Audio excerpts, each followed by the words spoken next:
Bapak Ibu Saudara-saudara yang terkasih dalam Tuhan kita Yesus Kristus. Malam hari ini kita berjumpa lagi dalam program acara Pak Esra Suruh Menjawab yang bagian yang kedua. Dan malam hari ini Pak Esra akan sekali lagi menjawab setiap pertanyaan dari Bapak Ibu Saudara-saudara sekalian.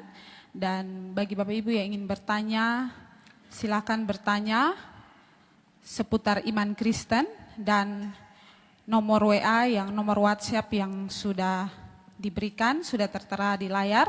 Bapak Ibu silakan memberikan pertanyaan seputar iman Kristen dan malam hari ini Pak Esra akan menjawabnya bagi kita semua, bagi Bapak Ibu yang ingin bertanya. Dan program ini akan berlangsung selama 1 jam. Baik, shalom, selamat malam Pak Esra.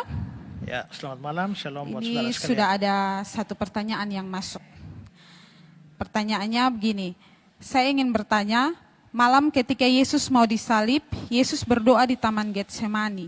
Dan saat itu dikatakan bahwa dia begitu ketakutan, sampai malaikat juga berdoa kepadanya. Nah, pertanyaannya adalah, mengapa dia takut? Yang pertama itu, lalu yang kedua, dia takut kepada siapa? Bukan malaikat berdoa kepadanya, malaikat bahkan memberi kekuatan kepadanya. Ya, kalau kita melihat memang Yesus dikatakan sebagai takut. Matius 26 ayat 37 dibilang, maka mulailah ia merasa sedih dan gentar. Lalu juga di Lukas 22 ayat 44, dia sangat ketakutan dan makin sungguh-sungguh berdoa. Dalam Markus 14 ayat 33 dikatakan bahwa dia sangat takut dan gentar. Jadi memang Yesus itu mengalami ketakutan pada saat di Taman Getsemani itu. Selain pernyataan-pernyataan eksplisit bahwa dia memang takut, ada juga hal-hal lain yang memang menunjukkan bahwa Yesus memang mengalami ketakutan. Misalnya dalam doanya di Matius 26 ayat 39 itu dikatakan, maka dia maju sedikit lalu sujud dan berdoa, katanya, ya Bapakku, jikalau sekiranya mungkin, biarlah cawan ini lalu daripadaku. Biarlah cawan ini lalu daripadaku. Lalu dalam Lukas pasal 22 ayat 44 dibilang, dia sangat ketakutan makin bersungguh-sungguh berdoa, peluhnya menjadi seperti titik-titik darah yang bertetesan. Dan ini jelas suatu tingkat ketakutan yang luar biasa. Nah, kalau ditanya sekarang adalah mengapa Yesus takut? Jelas di sini kita memang percaya bahwa Yesus itu adalah Allah dan manusia. Yesus Allah dan manusia, seperti sebelumnya dalam episode 1 sudah saya jelaskan bahwa ada hal-hal dalam Yesus yang menunjukkan kealahannya, ada hal-hal yang menunjukkan kemanusiaannya. Dan misalnya lapar, haus, sedih, ya, kelelahan, tertidur, itu menunjukkan kemanusiaan Kristus. Maka dalam hal ketakutan itu juga menunjukkan kemanusiaannya. Jadi bukan Allahnya yang takut, tapi kemanusiaannya. Nah, mungkin yang saudara tanyakan tadi adalah, dia takut terhadap apa? Ada yang menafsirkan bahwa Yesus takut mati. Tapi benarkah Yesus memang takut mati? Saya kira tidak. Kenapa? Karena dalam Yohanes pasal 10, 17, 18 dia bilang, aku memberikan nyawaku untuk menerimanya kembali. Tidak seorang pun mengambilnya daripadaku, melainkan aku memberikan menurut kehendakku sendiri. Aku berkuasa memberikannya, aku berkuasa mengambilnya kembali. Jadi jelas Yesus bukan takut kepada kematian. Karena dia sendiri sadar bahwa dia memang datang ke dalam dunia, itu memang untuk mati kok. Nah, kalau begitu dia takut pada apa?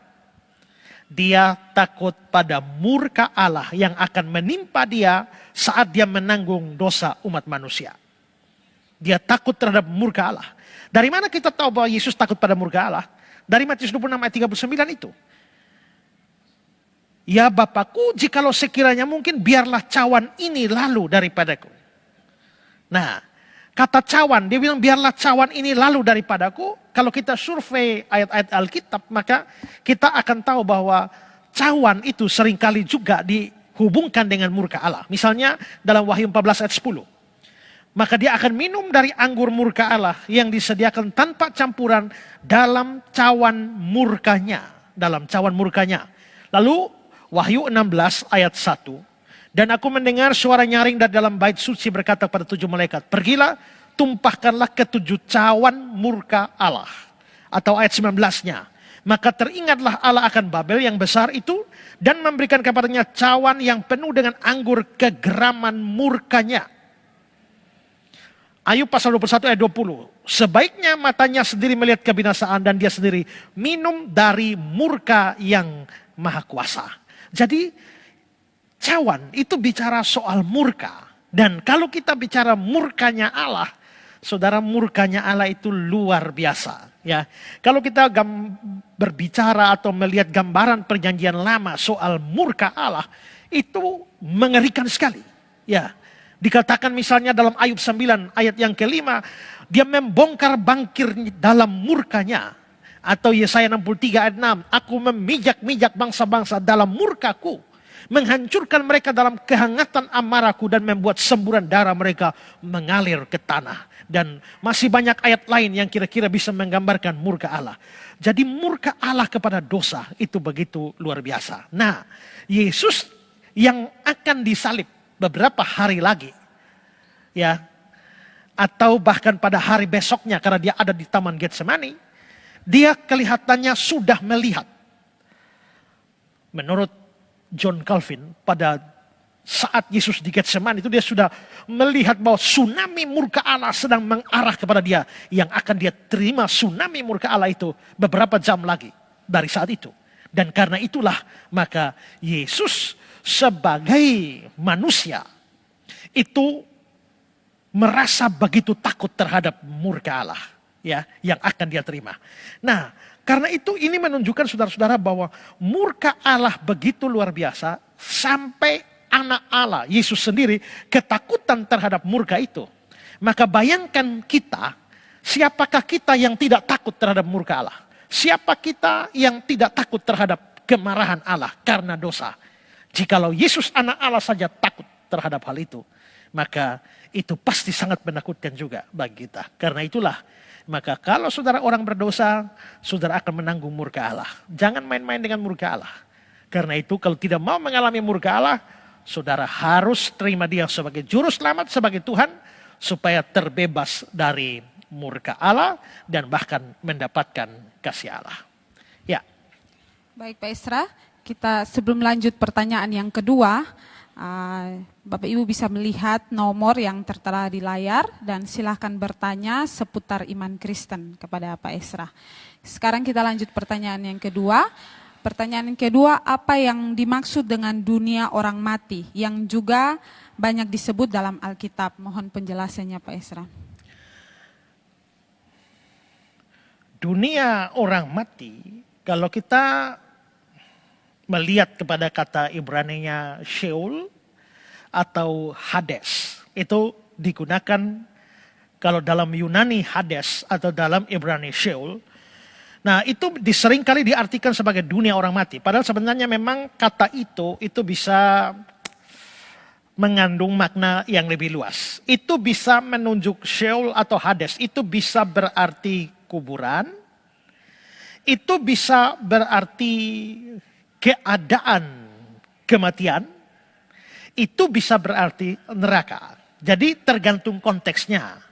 Nah, kata-kata yang seringkali diterjemahkan sebagai dunia orang mati itu kelihatannya mengambil atau menerjemahkannya dengan pengertian yang kedua. Jadi dunia orang mati itu adalah suatu gambaran tentang kondisi kematian, ya, kondisi kematian. Jadi itu tidak berarti bahwa memang ada satu dunia di mana orang-orang mati berkumpul, ya, sebelum di surga. Seringkali itu dijadikan sebagai dasar untuk intermediate state, tempat antara.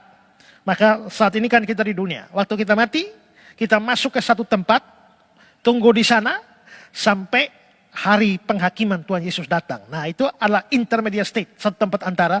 Tapi studi Alkitab yang lebih baik, kita tidak percaya ada tempat antara seperti itu.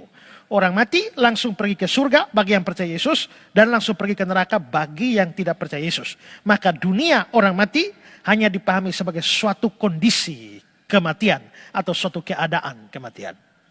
Ya. Baik, kita lanjut pertanyaan yang ketiga, pertanyaan berikutnya. Pak Pendeta, apakah virus corona ini merupakan murka Tuhan? Kalau itu dianggap murka Tuhan, sekarang saudara, murka Tuhan itu biasa ditujukan pada siapa? Murka Tuhan biasa ditujukan pada orang fasik. Tuhan menghukum orang fasik atau orang-orang jahat, orang-orang berdosa. Kalau itu murka Tuhan bagi orang berdosa, maka orang yang bukan orang fasik, orang yang percaya atau umat Allah, anak Allah, itu tidak akan mengalami. Karena Allah tidak mungkin membiarkan murkanya itu menghantam orang fasik maupun orang yang benar. Allah tidak mungkin menghukum orang jahat bersama dengan orang baik. Allah tidak mungkin menghantam orang fasik beserta dengan anak-anaknya. Nah, pertanyaan kita sekarang adalah, apakah virus corona ini hanya menghantam orang-orang tidak percaya? Atau orang percaya juga? Ternyata orang percaya juga. Apakah ada anak-anak Tuhan juga yang terkena corona? Ada juga. Hamba Tuhan juga terkena corona, kena juga bahkan sampai mati.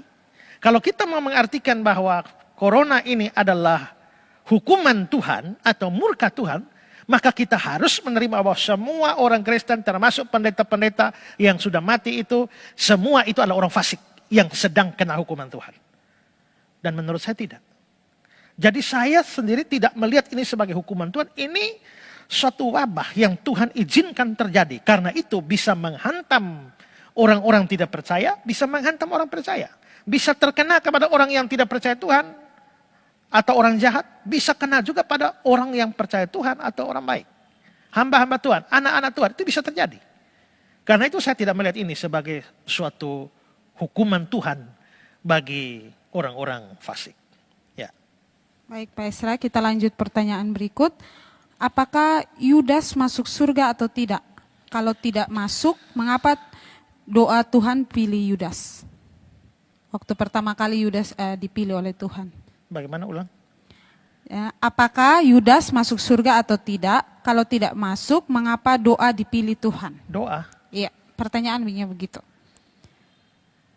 Ini gak ada masalah, ada hubungan dengan doa, saudara. Ya, Yudas pasti tidak selamat. Kenapa dia tidak selamat? Yudas sendiri tidak pernah menjadi orang percaya. Yang percaya Yesus itu yang selamat. Kalau tidak percaya Yesus, tidak mungkin selamat. Nah, pertanyaan kita, Yudas itu orang percaya atau orang tidak percaya? Dia memang murid Yesus, tapi sebenarnya dia bukan orang percaya. Dari mana kita tahu Yudas itu bukan orang percaya? Kalau kita membaca di dalam Alkitab, di dalam Yohanes pasal 6 ayat 64. Yesus bilang, di antaramu ada yang tidak percaya. Sebab Yesus tahu dari semula siapa yang tidak percaya dan siapa yang akan menyerahkan dia. Kata-kata terakhir siapa yang akan menyerahkan dia itu jelas Yudas. Tapi Yesus katakan di antaramu ada yang tidak percaya. Berarti Yudas tidak percaya. Lalu ayat 70 dan 71 dari Yohanes pasal 6. Jawab Yesus pada mereka, bukankah aku sendiri yang telah memilih kamu yang 12 ini? Namun seorang di antaramu adalah iblis. Ayat 71-nya, yang dimaksudkannya ialah Yudas, anak Simon Iskariot. Salah seorang dari kalian itu adalah iblis. Nah, ingat bahwa kalau orang percaya disebut anak Allah, tapi di sini Yudas itu disebut sebagai iblis. Maka dia memang bukan orang percaya. Nanti ketidakpercayaan Yudas itu terbukti lewat hidupnya yang mencuri uang di kas dan lain sebagainya ya. Juga kita bisa lihat pada kesempatan lain lagi. Yohanes pasal 13 ayat 10, 11. Kata Yesus kepadanya, barang siapa telah mandi dia tidak usah membasuh diri lagi selain membasuh kakinya. Karena dia sudah bersih seluruhnya. juga kamu sudah bersih, hanya tidak semua. Kamu sudah bersih, murid-murid sudah bersih, hanya tidak semua. Maksudnya tidak semua bersih. Tidak semua murid bersih, ada murid yang tidak bersih. Lalu ayat 11 bilang, sebab dia tahu siapa yang akan menyerahkan dia. Dan karena itu dia berkata, tidak semua kamu itu bersih. Lalu ayat 18, bukan tentang kamu semua aku berkata. Aku tahu siapa yang telah kupilih.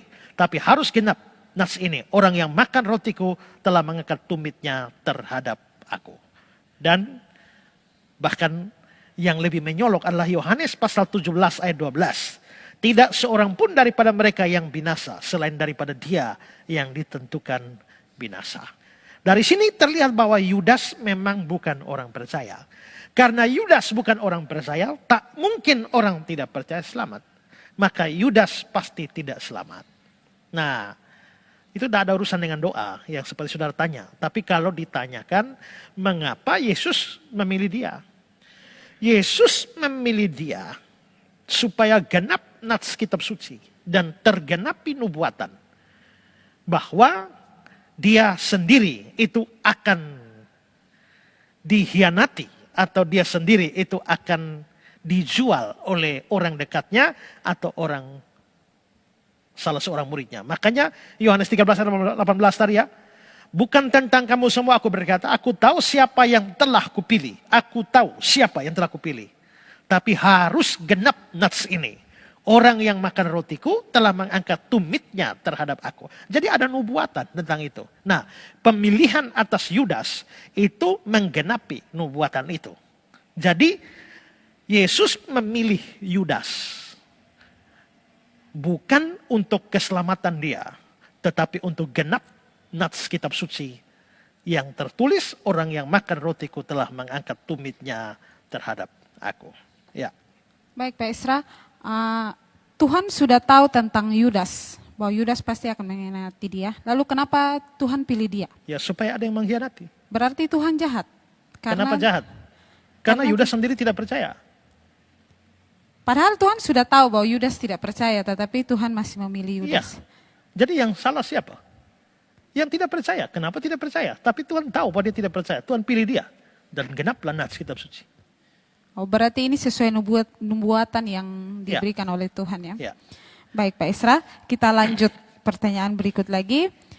Malam Pak Isra, adakah kemungkinan Tuhan mengizinkan orang Kristen kena santet? Gak bisa. Kalau hanya sekedar serangan setan secara umum ya, itu memungkinkan karena kita bisa melihat misalnya Ayub. Itu Ayub kan, penderitaan Ayub itu kan terkena serangan setan itu. Yesus sendiri itu diserang oleh setan. Jadi memang kalau serangan setan secara umum itu memang bisa terjadi. Tapi kalau serangan kuasa gelap itu tidak mungkin. Dengan kekuatan kuasa gelap, dengan santet, leu-leu, opo-opo dan sebagainya itu tidak memungkinkan. Kita ingat bahwa ada janji firman Tuhan pada Israel bahwa tidak ada mantra yang mempan terhadap kamu, tidak ada tenungan yang mempan terhadap kamu, ya. Lalu bagaimana dengan kasus Ayub? Itu serangan biasa. Itu serangan biasa. Ya, atas izin Tuhan. Tapi bukan, jadi begini, iblis menyerang, tapi bukan iblis dalam kasus Ayub. Iblis menyerang, tapi bukan dengan serangan kuasa gelap dalam pengertian okultisme. Tidak. Kalau serangan biasa ya, tapi kalau serangan yang sifatnya okultis, tidak. Karena kalau terjadi maka melanggar firman bahwa tidak ada mantra yang mempan terhadap kamu. Ya. Baik Pak Isra, kita lanjut pertanyaan berikut. Pak Isra, bagaimana tanggapan terkait video pendeta Insinyur Niko yang beredar, bagaimana dia menghardik COVID-19 dan krisis ekonomi? Dasar yang dipakai adalah Yesus menghardik angin dan laut sehingga menjadi tenang. Ya, pertama, memang di situ Yesus menghardik. Diam, tenanglah. Diam. apakah ada dasar untuk kita harus katakan bahwa memang kita boleh melakukan hal seperti itu? Atau apakah ada larangan bahwa kita melakukan hal seperti itu? Menurut saya tidak ada perintah untuk kita melakukan pengusiran seperti itu atau ada larangan. Jadi dalam hal ini ya menurut saya sih bisa saja atau boleh saja. Bisa saja atau boleh saja, hanya masalahnya adalah kalau dikatakan bahwa Tuhan memerintahkan, siapa jamin bahwa betul-betul Tuhan memerintahkan dia? Ingat ya, ada 3 kemungkinan. Bisa Tuhan betul-betul memerintahkan dia. Kedua, bisa setan memerintahkan tapi dia kira dari Tuhan.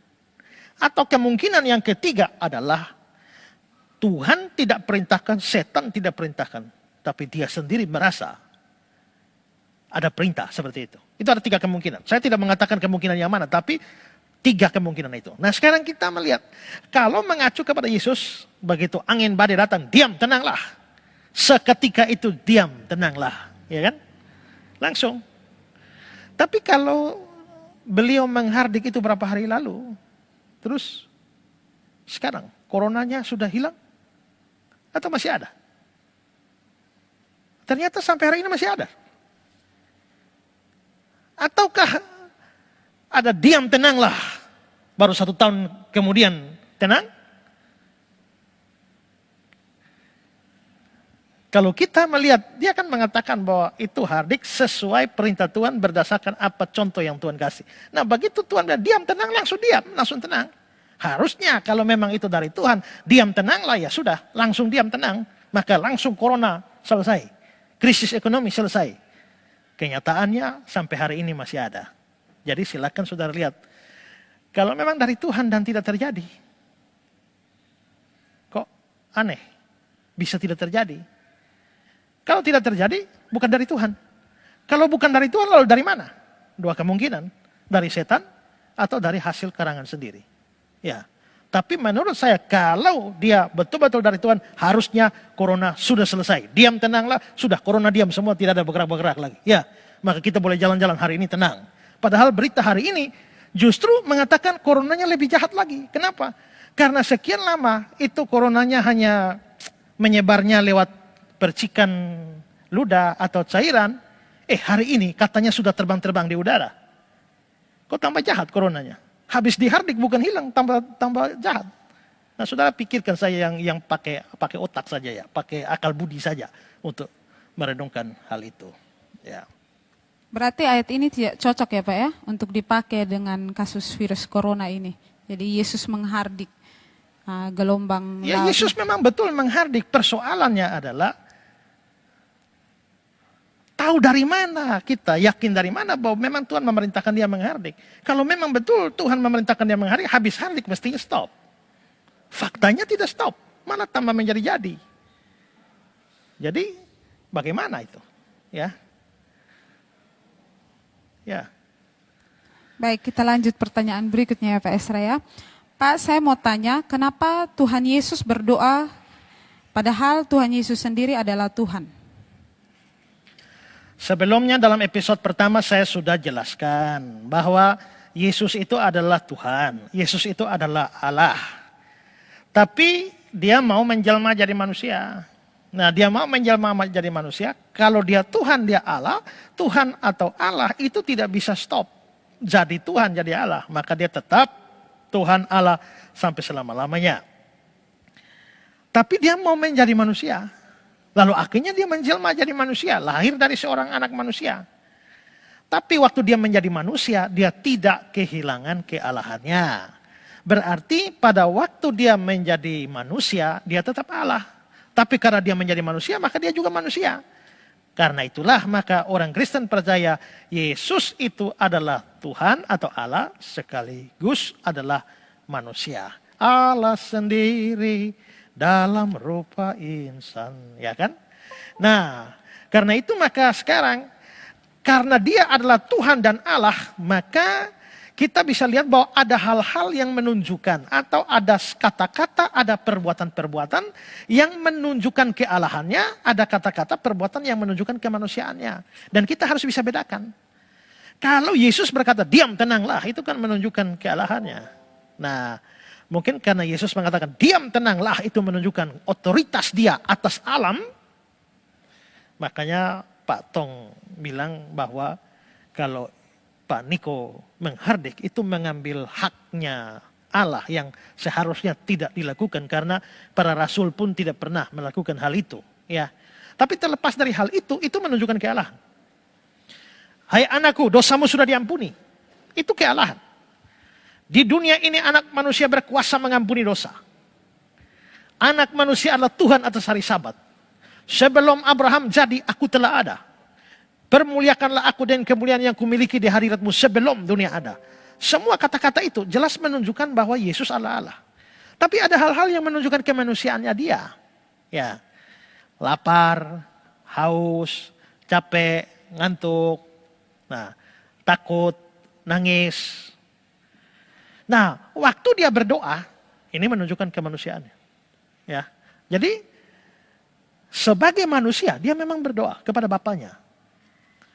Maka seperti saya bilang tadi, banyak orang yang tidak percaya, orang agama lain, tidak paham kristologi seperti ini sehingga hal-hal yang menunjukkan kemanusiaan mereka jadikan bukti sebagai dia bukan Allah.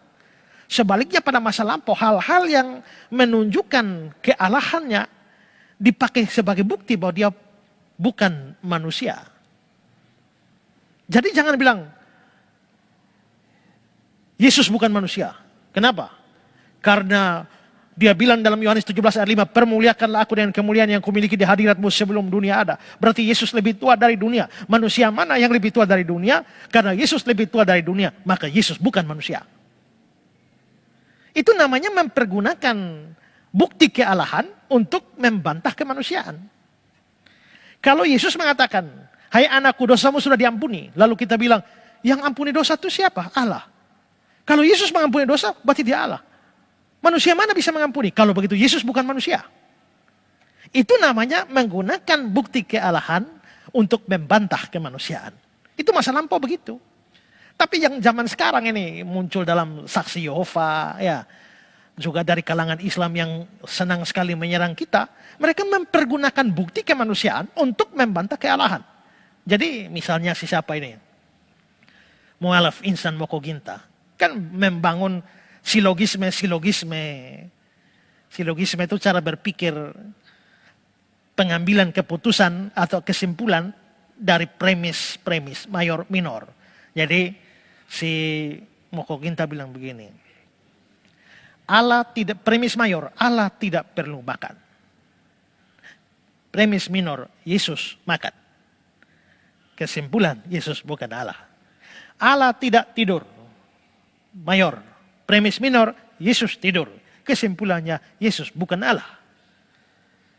Allah tidak capek. Mayor, minornya, Yesus capek. Kesimpulannya, Yesus bukan Allah.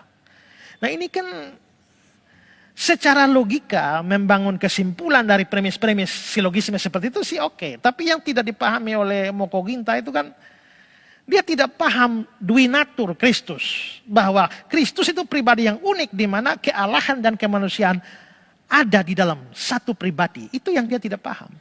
Sehingga mereka lalu menggunakan yang berdoa kepada Allah bukan Allah. Yang berdoa kepada Tuhan bukan Tuhan, mayor. Minornya Yesus berdoa kepada Allah. Kesimpulannya Yesus bukan Allah. Ingat bahwa Yesus memang berdoa kepada Allah.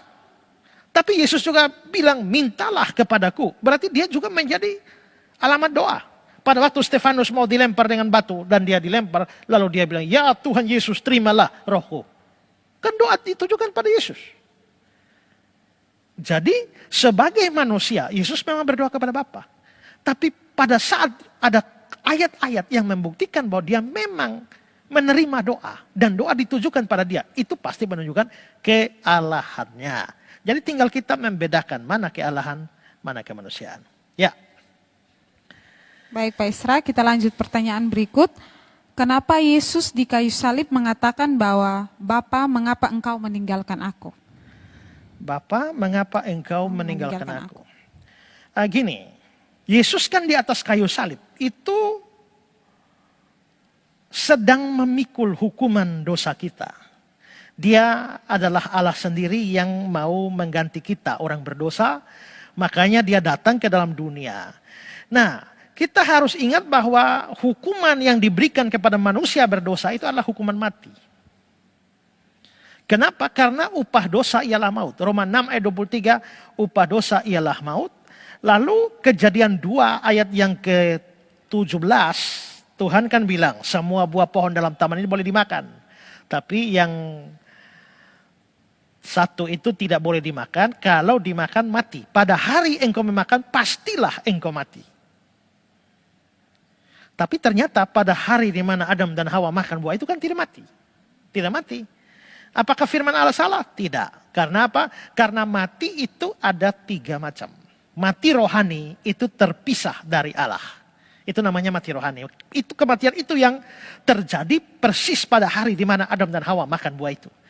Kedua adalah kematian jasmani, putus napas. Nanti akhirnya terjadi kematian jasmani. Lalu yang ketiga, kalau tidak ada solusi, menyusul kematian yang ketiga, yaitu kematian kekal di dalam neraka.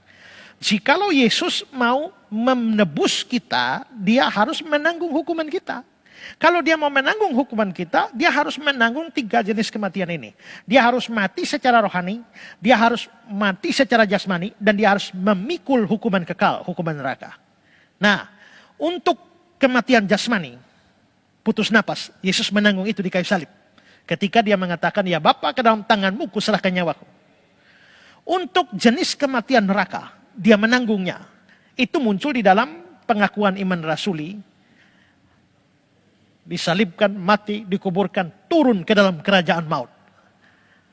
Turun ke dalam kerajaan maut dalam versi asli turun ke neraka.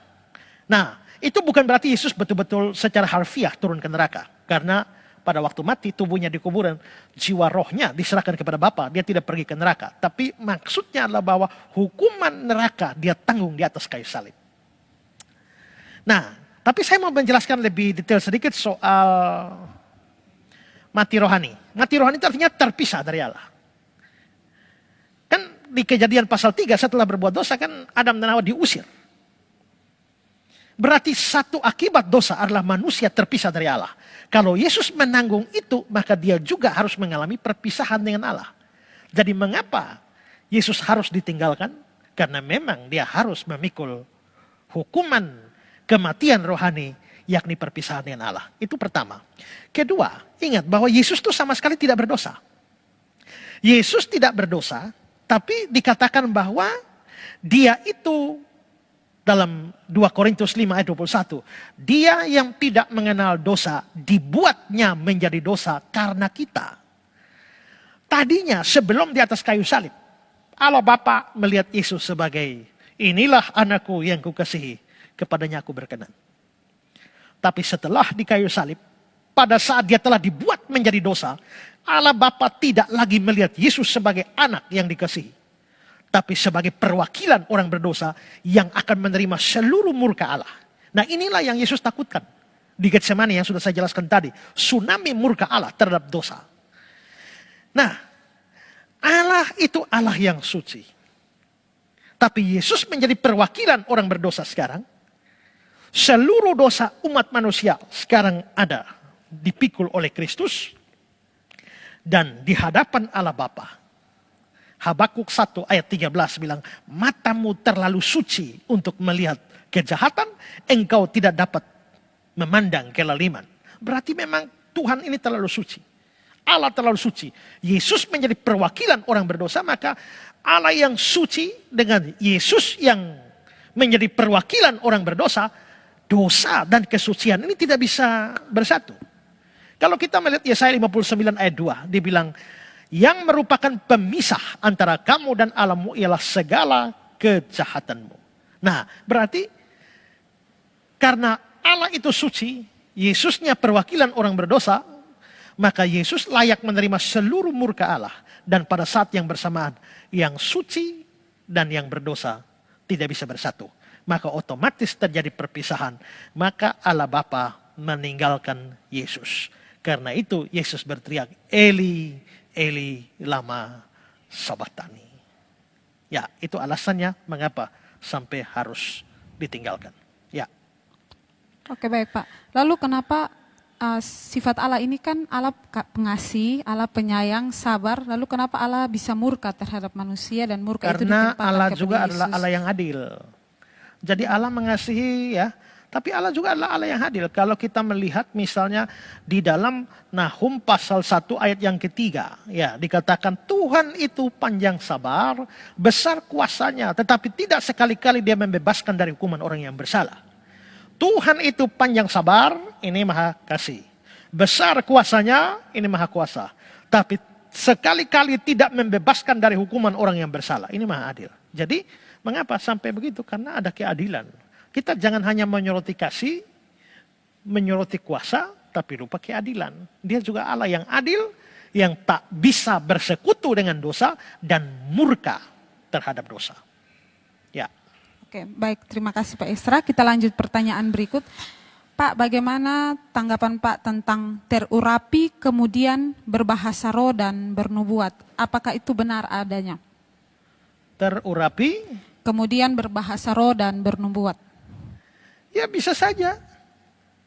Orang kalau diurapi Tuhan ya bisa berbahasa roh, bisa bernubuat. Persoalannya nubuatnya benar tidak? Ya, sekarang juga kita tahu bahwa nabi palsu juga bisa bikin nubuat. Ya. Bahasa roh pun ada bahasa roh yang palsu. Setan pun bisa bikin bahasa roh. Nah, jadi tinggal kalau bahasa rohnya palsu, nubuatnya palsu, ya terurapi, tapi terurapi kuasa setan. Ya. Kalau terurapi kuasa Tuhan ya harus nubuatnya benar dari Tuhan, bahasa rohnya adalah bahasa roh yang alkitabiah. Tapi kan bahasa roh yang beredar sekarang ini lebih banyaknya bahasa roh yang palsu ketimbang yang alkitabiah. Ya, maka kalau muncul bahasa rohnya yang palsu, ya pasti bukan dari Tuhan. Terus dari siapa? Bisa dari setan, bisa karangannya orang sendiri atau hasil belajar. Karena bahasa roh pun itu bisa dipelajari katanya, ya. Jadi ada kursus bahasa roh. Ya. Nah, itu sudah pasti bukan bahasa roh yang dari Tuhan. Ya. Baik, kita lanjut pertanyaan berikut. Pak, dalam Matius pasal 24 ayat 36, dari ayat ini menyimpulkan bahwa Tuhan Yesus sendiri tidak tahu tentang kapan hari kiamat. Kalau hanya Bapa sendiri yang tahu, maka seharusnya Tuhan Yesus juga harus tahu, karena mereka adalah satu. Ya, Bagaimana ini yang sudah saya jelaskan Bapak? tadi. Ada ayat-ayat yang menunjukkan kemanusiaan Yesus. Ada yang menunjukkan kealahan Yesus. Ya. Nah, Matius 24 ayat 36 itu mengatakan Yesus tidak tahu, ya sudah gampang saja menyelesaikan masalah seperti itu dalam urusan Yesus sebagai manusia.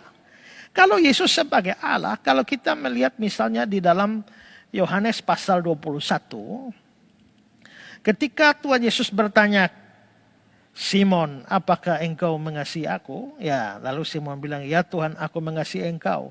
Lalu Tuhan tanya lagi, kedua, ketiga. Nah, lalu sampai pada pertanyaan ayat 17, pertanyaan ketiga. Kata Yesus kepadanya untuk ketiga kalinya, Simon anak Yohanes, apakah engkau mengasihi aku? Maka sedih hati Petrus. Karena Yesus berkata untuk ketiga kalinya, apakah engkau mengasihi aku? Dan dia berkata kepadanya, Tuhan, engkau tahu segala sesuatu. Engkau tahu aku mengasihi engkau. Engkau tahu segala sesuatu. Di dalam bagian Injil Yohanes yang lain dikatakan bahwa tidak perlu juga manusia memberitahu hal kepada dia. Karena dia tahu apa yang ada di hati manusia. Ya, jadi kalau ada ayat-ayat yang menunjukkan Yesus itu tahu semua, ya gampang. Itulah kealahan. Tapi Matius 24 ayat 36, kok Yesus tidak tahu hari kedatangannya? Itu kemanusiaannya. Jadi baca Alkitab, ini karena masalah duinatur Yesus. Yesus itu Allah, tapi juga manusia bersatu dalam satu pribadi. Karena itu dalam satu pribadi, maka hanya satu kesadaran. Ada kealahan, ada kemanusiaan dalam satu pribadi, satu kesadaran. Maka tidak bisa dua kesadaran sebagai Allah manusia muncul bersamaan, tidak. Maka satu kesadaran, kadang-kadang kealahannya yang tampil, kadang-kadang kemanusiaannya yang tampil. Kapan tampilnya, rumusnya apa, tidak tahu. Karena ini pribadi yang unik, kita tidak tahu apa-apa. Tapi kita hanya bisa melihat bahwa kadang-kadang muncul kata-kata atau muncul perbuatan atau muncul sesuatu yang dia lakukan yang cocok dengan kemanusiaan. Tapi ada kata-kata, ada perbuatan atau tindakan-tindakan yang cocok dengan kealahan. Nah, tinggal kita melihat hal-hal itu saja. Jadi sebenarnya kalau memahami prinsip semacam itu gampang menjawab berbagai macam keberatan tentang ketuhanan atau kealahan Yesus Kristus. Ya. Berarti yang muncul di sini kemanusiaannya Ya, Yesus. ya. Jadi dia tidak tahu kapan hari kiamat. Ya, tapi kalau sebagai Allah pasti tahu. Sebagai Allah. Tapi itu dicatat dalam konteks kemanusiaan. Ya. Baik, kita lanjut pertanyaan berikut Pak Esra. Pak, ada banyak orang yang tidak percaya Yesus, tetapi orang yang tidak percaya Yesus ini adalah orang yang baik. Orang yang rajin melakukan perbuatan baik. Apakah mereka nanti kalau meninggal masuk surga atau tidak? Kalau tidak percaya Yesus tidak bisa selamat. Kenapa saudara? Karena selamat itu tidak karena perbuatan baik. Sebenarnya kalau mau selamat gara-gara perbuatan baik sih bisa. Tapi ada syarat. Berbuat baiklah sempurna. Tidak boleh kurang satu. Kamu selamat. Hitunglah berapa banyak hukum Tuhan. Dan seberapa kamu taat. Begitu kamu langgar satu, kamu binasa. Ya. Kalau kita melihat di dalam Galatia pasal 3, ya. Di dalam Galatia pasal 3 ada pembicaraan khusus tentang orang yang terkutuk. Nah, itu Galatia pasal 3 ayat yang ke-10. Terkutuklah orang yang tidak setia melakukan segala sesuatu yang tertulis dalam kitab hukum Taurat ini. Terkutuklah. Nah, kalau begitu ini pembicaraan soal orang terkutuk. Kalau ini pembicaraan soal orang-orang terkutuk, kita mau lihat di dalam Galatia 3 ayat 10 itu yang mana saja yang terkutuk. Kalau kita lihat Galatia 3 ayat 10 bagian B-nya, terkutuklah orang yang tidak, supaya jelasnya saya loncati beberapa kata ya. Terkutuklah orang yang tidak melakukan yang tertulis dalam kitab hukum Taurat. Berarti orang kalau tidak melakukan yang tertulis dalam kitab hukum Taurat, dalam Alkitab, dia terkutuk. Kedua, masih dari ayat yang sama. Terkutuklah orang yang tidak setia melakukan. Tekanannya tidak setia. Di dalam NIV, New International Version dikatakan ya, terkutuklah menggunakan kata continue to the everything. Terkutuklah setiap orang yang tidak terus melakukan. Jadi kalau saudara melakukan, yang pertama tadi tidak melakukan firman, terkutuk. Yang kedua, kalau melakukan tapi tidak terus, itu terkutuk.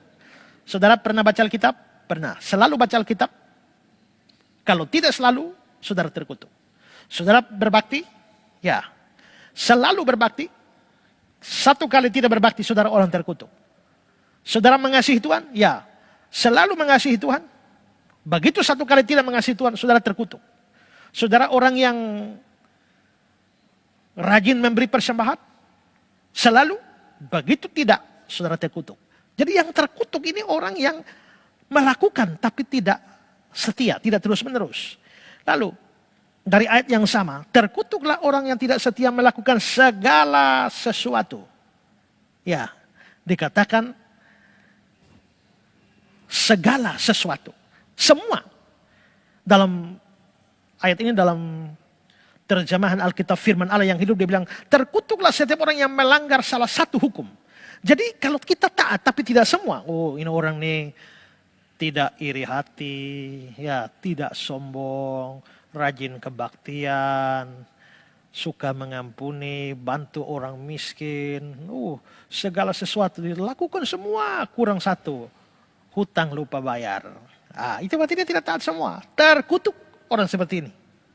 Nah, terus masih ada lagi yang keempat yang terkutuk. Itu Galatia pasal 3 ayat 10. Karena semua orang yang hidup dari pekerjaan hukum Taurat. Hidup dari pekerjaan hukum Taurat. Itu artinya apa? Hidup dari pekerjaan hukum Taurat itu di Galatia pasal 3 ayat 10. Itu dikontraskan dengan bagian sebelumnya yang muncul dalam Galatia 3 ayat 9. Jadi mereka yang hidup dari iman. Berarti hidup dari pekerjaan hukum Taurat dikontraskan dengan hidup dari iman. Apa itu hidup dari iman? Hidup dari iman artinya orang hanya bergantung beriman saja supaya selamat. Tapi Hidup dari pekerjaan hukum Taurat adalah bahwa dia bergantung sepenuhnya, maksudnya dia mau selamat dengan dia berbuat baik. Nah, orang seperti itu terkutuk. Jadi kalau saudara itu melakukan perbuatan baik dengan harapan diselamatkan, saudara justru terkutuk. Mari kita rajin melayani Tuhan supaya mati masuk surga. Justru tidak masuk surga. Mari kita rajin beramal supaya mati masuk surga. Itu justru tidak masuk surga. Mari kita rajin kebaktian supaya mati masuk surga. Justru tidak masuk surga, akan terkutuk. Nah, jadi kapan tidak terkutuk? Kalau taat firman Tuhan, taat terus, taat semua. Saudara bisa. Kalau saudara tidak bisa, berarti terkutuk. Makanya orang sebaik apapun, dia tidak bisa selamat. Dia orang terkutuk di hadapan Tuhan. Kecuali dia berbuat baik tanpa cacat celah. Tapi tidak ada manusia begitu. Tidak ada manusia jenis seperti itu. Karena itu kita semua ini sebenarnya orang terkutuk. Makanya di Galatia pasal 3 ayat yang ke-10 tadi, ayat yang ke-11. Lalu di ayat yang ke-13 dibilang, Kristus telah menebus kita dari kutuk hukum Taurat. Dengan jalan menjadi kutuk karena kita. Sebab ada tertulis, terkutuklah orang yang digantung pada kayu salib. Jadi sebaik apapun orang itu, kalau dia masih punya satu dosa, dia tidak mungkin diselamatkan. Itulah sebabnya kita perlu percaya Yesus supaya dia membayar hutang-hutang dosa kita. Karena itu orang yang baik semacam apa saja, kalau tidak percaya Yesus tak mungkin diselamatkan. Manusia tidak bisa selamat dengan perbuatan baik. Galatia pasal 2 ayat 16, Roma 3 ayat 24, 27, 28, Efesus 2 ayat 8, 9, semua menegaskan bahwa manusia tidak selamat dengan perbuatan baiknya. Ya. Baik Pak Esra, waktu kita tinggal 15 menit lagi. Silakan Bapak Ibu yang ingin bertanya, nomor sudah tertera di layar.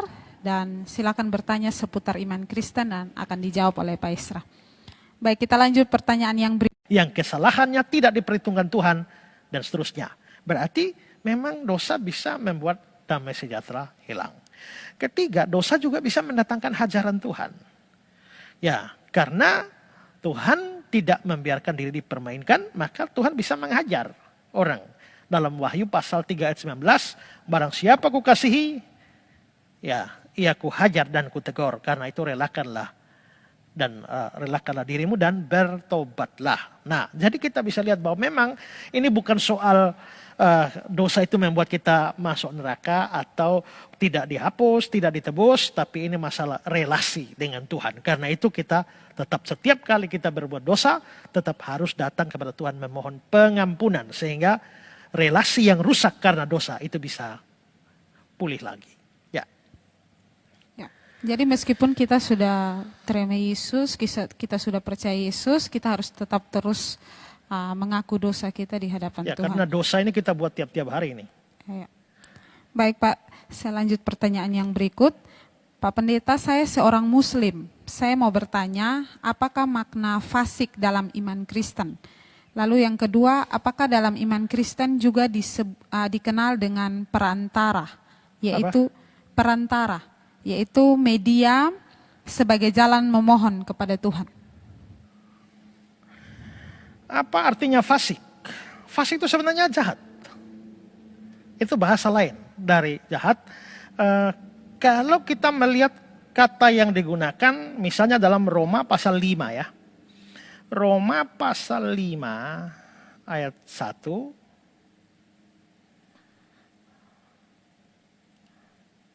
Sebab itu kita yang dibenarkan karena iman kita hidup dalam damai sejahtera dengan Allah oleh karena Tuhan kita Yesus Kristus. Lalu di dalam ayatnya yang ketiga dan bukan tiga, ayat yang ke-6. Karena waktu kita masih lemah, Kristus telah mati untuk kita orang-orang durhaka. Nah, di sini kita orang durhaka. Kata durhaka di sini itu menggunakan kata asebes. Dan asebes itu adalah satu kata yang diterjemahkan secara umum, diterjemahkan sebagai fasik. Ya, sebagai fasik. Jadi orang fasik itu adalah orang jahat, atau bisa juga dikatakan sebagai orang durhaka berdasarkan Roma pasal 5 ayat yang ke-6 tadi. Terus apakah kita mengenal perantara? Ya, memang. Dan perantara satu-satunya itu adalah Yesus Kristus. Kalau di dalam 1 Timotius pasal 2 ayat yang ke-5 dibilang, karena Allah itu Esa, dan Esa pula dia yang menjadi pengantara antara Allah dan manusia, yaitu manusia Kristus Yesus. Jadi pengantaranya itu adalah Yesus. Kalau kita melihat lagi dalam 1 Yohanes pasal 2 ayat pertama dan kedua. Ayat pertama saja. Anak-anakku, hal ini kutuliskan kepada kamu supaya kamu jangan berbuat dosa. Namun jika seorang berbuat dosa, kita mempunyai seorang pengantara pada Bapa, yaitu Yesus Kristus yang adil. Jadi ada kata-kata pengantara. Jadi memang kekristenan mengenal ada pengantara. Dan pengantaranya itu hanya satu, yaitu Yesus Kristus. Maka Yesus dalam Yohanes 14 ayat 6. Akulah jalan dan kebenaran dan hidup. Tidak seorang pun datang kepada Bapa kalau tidak melalui aku. Karena itulah maka kita Yesus jalan kebenaran dan jalan kehidupan. Itu yang Yesus katakan. Kita percaya itu. Yesus satu-satunya jalan. Dan karena itulah maka orang biarpun tiap hari berteriak kepada Allah. Tiap hari berdoa kepada Allah. Kenapa orang Kristen berdoa? Biasanya diakhiri dalam nama Yesus, amin. Dalam nama Yesus artinya atas jasa Yesus. Doa saya itu bisa sampai kepada Bapa. Jangankan saya, doa saya saja tidak bisa sampai kepada Bapa kalau tidak dalam nama Yesus, tidak melalui Yesus. Apalagi saya. Maka orang kalau tidak percaya Yesus tidak akan bisa dapat datang kepada Bapa. Saudara Muslim, saudara punya agama sendiri. Tapi pertanyaannya, kalau saudara mati hari ini, saudara yakin tidak bahwa saudara ke surga? Kalau saudara hanya mudah-mudahan, semoga, insya Allah, kemungkinan besar. Saya mau beritahu saudara, ada satu kepastian di dalam Kristus satu-satunya juru selamat. Karena itu kalau saya mati, hari ini pasti selamat. 1 Yohanes pasal 5 ayat 13. Semua ini kutuliskan kepada kamu, supaya kamu yang percaya kepada nama anak tunggal Allah tahu kamu memiliki hidup yang kekal. Kalau saudara malam ini mati, saudara kemana? Saudara renungkan ini baik-baik. Yesus satu-satunya jalan keselamatan itu. Ya. Oke baik Pak, bagaimana dengan, ini ada pertanyaan lanjutan lagi. Bagaimana dengan perantara, kalau perantara dalam Muslim kan orang berbuat baik, orang saleh, ada perantaranya begitu. Apakah itu sama dengan dalam Kristen? Nah, kita tidak ada. Kristen tidak mempunyai perantara orang saleh, orang baik yang menjadi perantara kita. Tadi 1 Timotius 2 ayat 5, saya sudah tunjukkan ayatnya, perantaranya itu Esa. Jadi hanya perantaranya, hanya Yesus, tidak ada manusia bisa jadi perantara. Kalau amal baik bagaimana Pak?